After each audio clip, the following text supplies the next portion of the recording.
Si practicamos las meditaciones siguientes con fidelidad, sin duda alguna que surgirán en cierto momento muchas preguntas relacionadas con los procedimientos para meditar.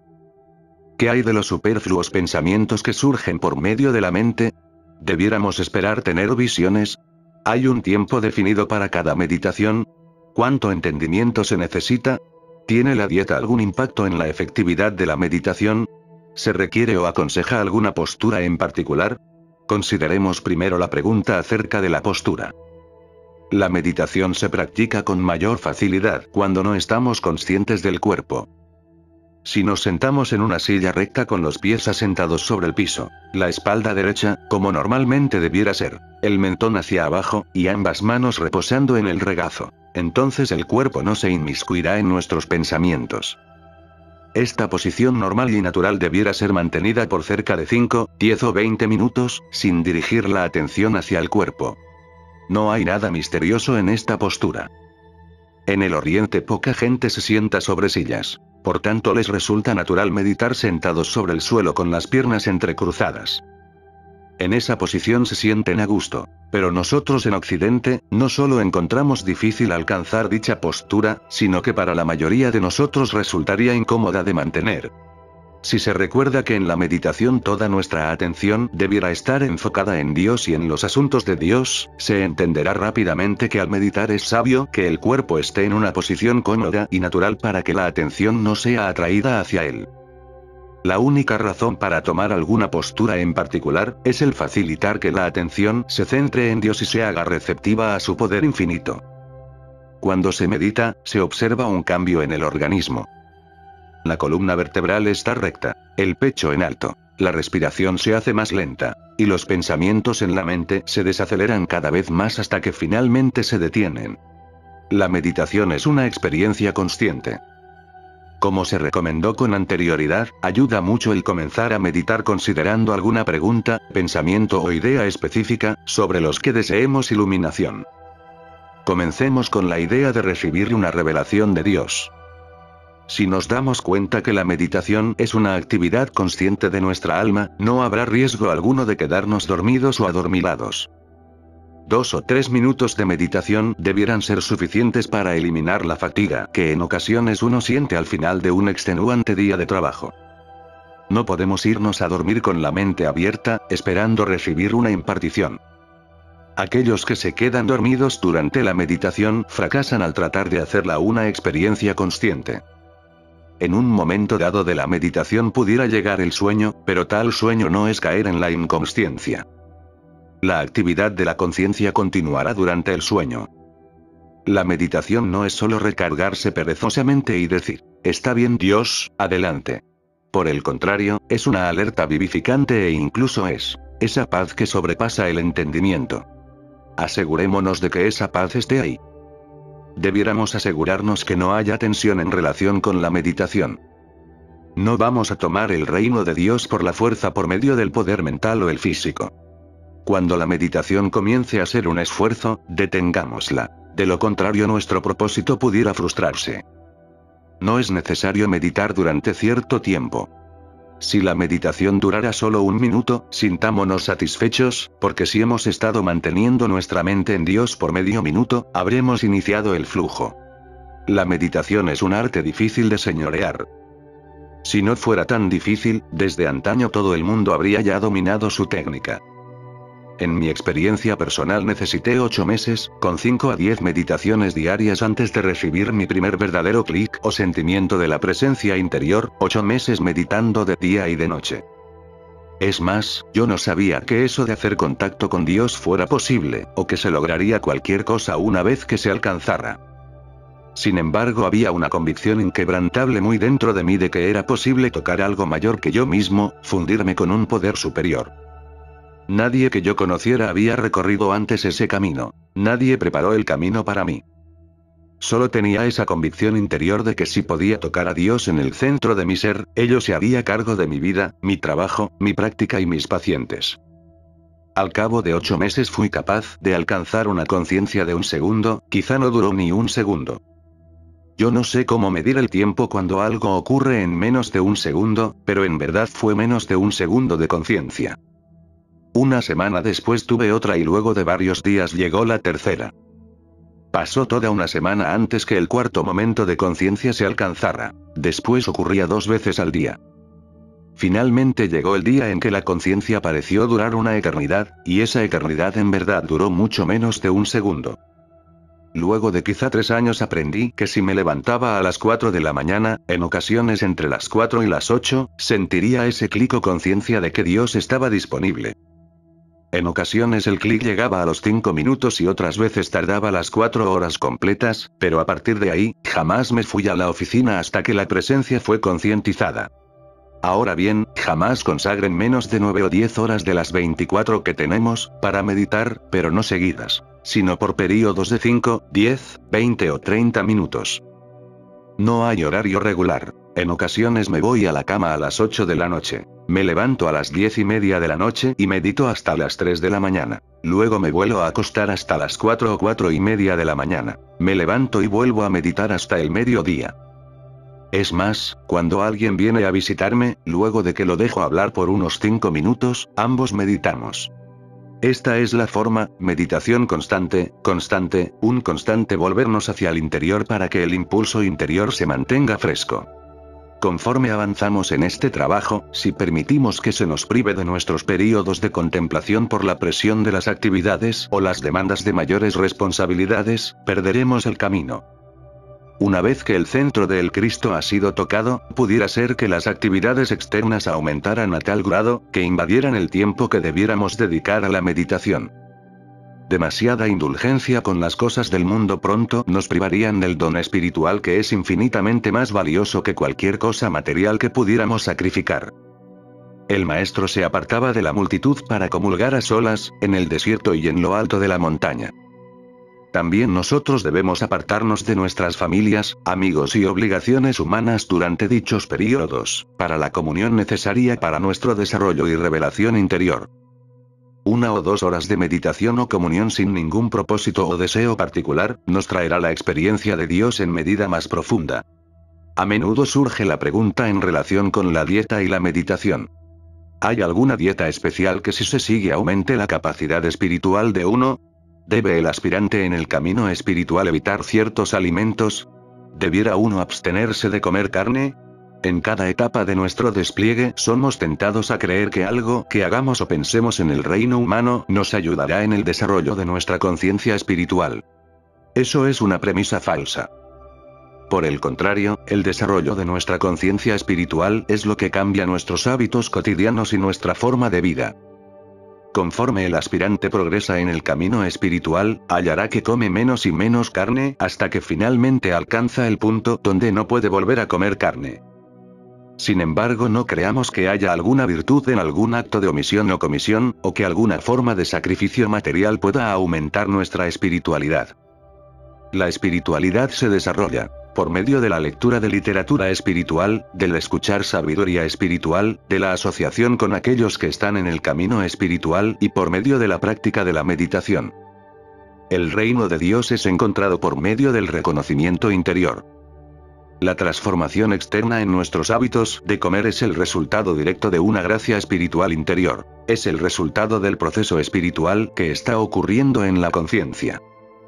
Abstenerse de ingerir carne no es el medio para desarrollar la gracia interior espiritual, pero el desarrollo de esa gracia interior espiritual conduce a la renuncia de aquello que está en el plano externo. Surge otra pregunta en relación con las visiones psíquicas. ¿Son dichas manifestaciones deseables o parte necesaria de la experiencia de la meditación?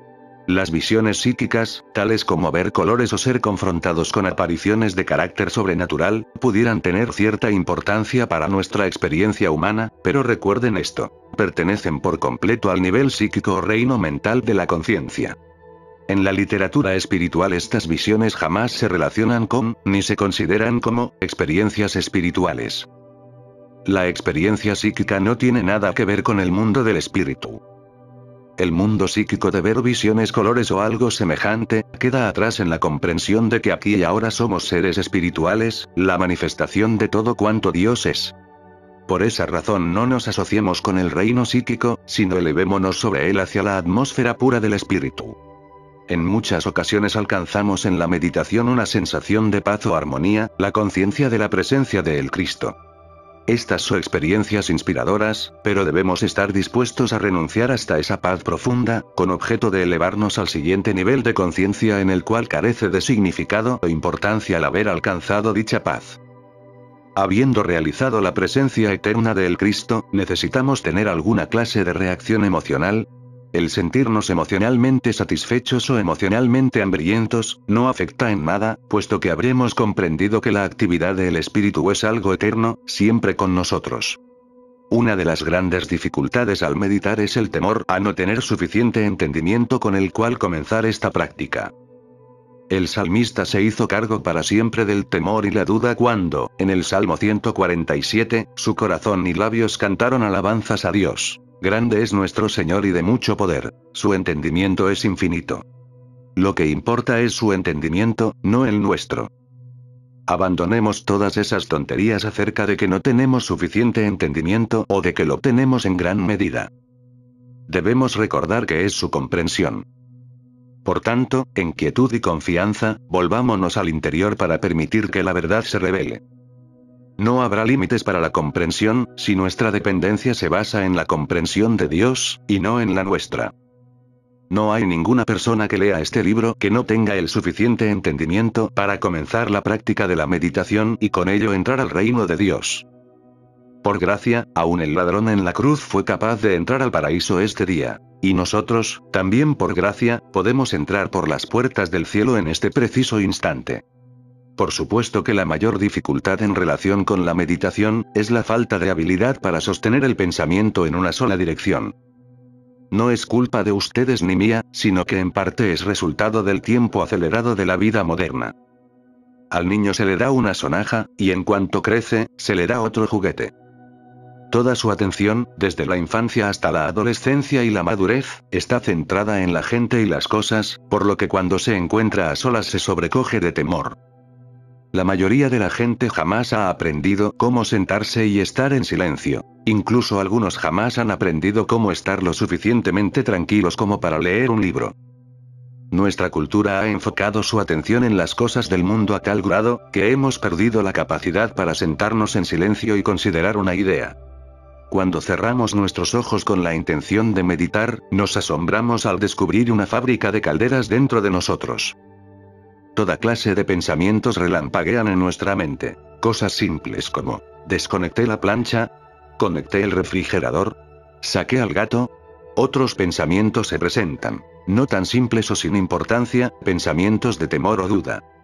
No nos espantemos por estos pensamientos, son pensamientos del mundo. Somos como antenas recogiendo todas las transmisiones del mundo. Si las ignoramos, en unos cuantos días o semanas se morirán por falta de alimento. Solo cuando las aceptamos como nuestras, es que las alimentamos. Aunque nuestra meta es alcanzar quietud y receptividad, jamás debemos tratar de silenciar la mente humana. Jamás tratemos de detener el pensamiento o de vaciarlo. No se puede. Cuando comencemos a meditar y lleguen pensamientos difíciles de controlar, debiéramos recordar que pertenecen al mundo y no a nosotros. Dejemos que entren. Sentémonos tras ellos y observémoslos, mirándolos impersonalmente. Gradualmente se detendrán, y quedaremos en paz. Cada vez que nuestro pensamiento vague durante la meditación, regresemos gentilmente y sin impaciencia, al tema de nuestra meditación. Habiendo continuado con esta práctica, llegará el día cuando esos extraños pensamientos ya no impacten nuestra conciencia. Los habremos destruido al ignorarlos. Nos habremos vuelto tan ajenos a ellos al no haberlos atacado, que no volverán a fastidiarnos. Pero si los atacamos, permanecerán con nosotros eternamente. Al meditar debemos ser muy pacientes en nuestro esfuerzo de conquistar cualquier sensación de desasosiego. Ninguna verdad que no conozcamos ya, se nos va a dar desde el exterior, pero la luz presentada para dicha verdad desde dentro de nuestra propia alma, se aplicará a nuestra experiencia. La verdad que llegue del exterior será una mera sombra de la verdad. La verdad que venga desde dentro de nuestra conciencia personal, será la verdad que se vuelva la luz del mundo para todos aquellos que entren en su rango. Yo, si yo fuera elevado de la tierra, atraeré a todos los hombres a mí. La meditación nos elevará al punto donde aprenderemos el verbo de verdad, en su significado interior. El ritmo del universo se posesionará de nosotros. No nos moveremos, no pensaremos, pero sentiremos que estamos sintonizados, que hay un ritmo de vida, que hay una armonía del ser. Esto será más que paz mental, es la paz espiritual que sobrepasa el entendimiento. Para entrar a la vida mística debemos señorear la habilidad de permanecer en el silencio, sin pensar. Esta es la parte más difícil de toda la práctica espiritual. De ningún modo es detener o reprimir el pensamiento, tampoco un esfuerzo en dicha dirección. Por el contrario, es una comunión tan profunda con Dios, que el pensamiento se detiene por su propia voluntad. En ese momento de silencio es que comenzamos a entender que la mente divina o la conciencia cósmica es una inteligencia infinita imbuida con amor, y actúa como nuestro ser cuando el pensamiento consciente sea silenciado. En nuestra vida diaria pudiéramos tener un plan en mente y la mente cósmica pudiera tener otro, pero jamás sabremos su plan mientras estemos ocupados en pensar, planear o reaccionar ante las actividades y distracciones del mundo. Para recibir la gracia divina de la mente cósmica tiene que haber períodos cuando la mente humana se encuentre en un estado de quietud. El individuo que sea dueño de su destino habrá alcanzado el estado de conciencia donde nada de este mundo tenga importancia para él. Lo único que le importará será aquello que ocurre cuando sea elevado por encima del mar de pensamientos. En ese plano elevado se revelan el pensamiento divino y la actividad divina de la conciencia. Esto no quiere decir que nuestra mente deba volverse o se vuelva una hoja en blanco, sino que durante el día y la noche debiéramos tener varios períodos en los cuales no haya otro deseo que el gozo de estar en comunión con Dios. Es en esa quietud y descanso totales del pensamiento, cuando el Padre se hace cargo de nuestra experiencia. Antes de que podamos entrar a la vida mística, el hábito de pensar y hablar continuamente debe ser transformado por el hábito de escuchar continuamente. Nuestro maestro pasaba mucho de su tiempo en silenciosa meditación y comunión, y con toda seguridad que no era pidiéndole a Dios nada de naturaleza material. No se la pasaba hablando, sino escuchando. Escuchaba la dirección y las instrucciones, así como la guía y soporte, de Dios. Al desarrollar las habilidades de escuchar y de estar receptivos, es que la mente humana se aquieta y se calla a tal grado, que se convierte en una avenida o instrumento por medio del cual Dios se manifiesta y expresa. Esta mente humana, este razonamiento, esta mente pensante, no se va a destruir ni a desechar. Tiene su lugar. No es conciencia, sino una faceta de la conciencia, es una vía de reconocimiento por medio de la cual recibimos conocimiento y sabiduría de la conciencia. El pensar es un paso inicial que nos lleva a la meditación. Supongamos que no hemos avanzado al lugar donde vivimos en un estado constante de receptividad. En verdad Dios siempre está profiriendo su voz, pero nosotros no siempre escuchamos. El pensamiento puede ser usado para ayudarnos a alcanzar ese estado exaltado de escuchar a la conciencia, y en la meditación ningún pensamiento debiera ser usado en el sentido de afirmar o negar. Supongamos que deseamos meditar, pero la mente humana está en tal inquietud que no nos hallamos de inmediato en el estado de quietud y paz. En lugar de intentar poner en blanco la mente y bloquear esos inquietantes pensamientos, utilicemos la mente y volvámonos, por inspiración, hacia las escrituras o hacia algún otro libro. Veamos cómo actúa esto al usar citas como, callad y sabed que yo soy Dios. El estudiante que ha aprendido a confiar en las afirmaciones, repetiría incesantemente, callad y sabed que yo soy Dios. Callad y sabed que yo soy Dios. Callad y sabed que yo soy Dios, hasta que alcanzara un punto de autohipnosis, y en ese estado, resultaría que la mente se acalla temporalmente. Repetir constantemente, callad y sabed que yo soy Dios, no es más que terapia sugestiva. Nada sino el afirmar y el negar con la intención de hipnotizarnos. No es ni práctica espiritual ni poder espiritual. Alguna gente se ha hipnotizado tanto por el uso de tales afirmaciones, que en verdad creen que ellos, como seres humanos, son Dios. Tomemos ahora esa misma declaración, pero en lugar de utilizarla como una afirmación, descubramos su verdadero significado a través de la meditación. Callad y sabed que yo soy Dios. ¿Qué significa eso? Claro, fulanito, tú sabes que no eres Dios. Así que, ¿qué es lo que quiere decir? Dice, yo soy Dios, y no dice que fulanito sea Dios. ¿Qué diferencia? Sí, yo y mi Padre somos uno. Dios en medio de mí es poderoso. Yo y el Padre uno somos. Sí, fulanito y yo, el Padre, uno somos. El Padre y fulanito son uno. Justo donde yo estoy, Dios está, más cerca que la respiración, más cerca que las manos o los pies. Calla, fulanito, porque el yo en ti, es Dios. No tienes que buscar protección, ayuda o curación en otro lado. Yo estoy contigo. Calla y sabe que ese yo es tu protección, tu salvación, tu seguridad. Al contemplar esa cita de las Escrituras, se despliega la paz, y entramos en descanso a una quietud divina.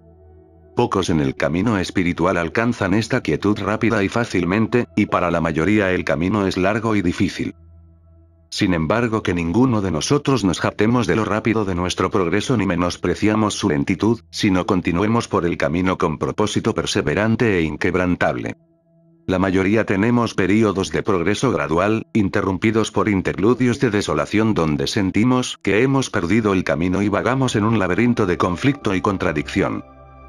A menudo encontraremos que luego de estas experiencias áridas, avanzamos hacia nuevas alturas donde vistas inesperadas se despliegan ante nosotros. Hay algunos individuos dotados quienes debido a experiencias previas han sido tan bien preparados, que su camino parece ser más sencillo que el de otros. La pureza de conciencia que han desplegado hace de la ascensión hacia la conciencia espiritual, una jornada hermosa, gradual y armoniosa, con muy pocos problemas. Pero para la mayoría de nosotros el camino es hacia arriba y hacia abajo. Mas al cabo de un año o dos, en general llega un sentimiento de que hemos avanzado un buen trecho en relación a donde estábamos el año anterior.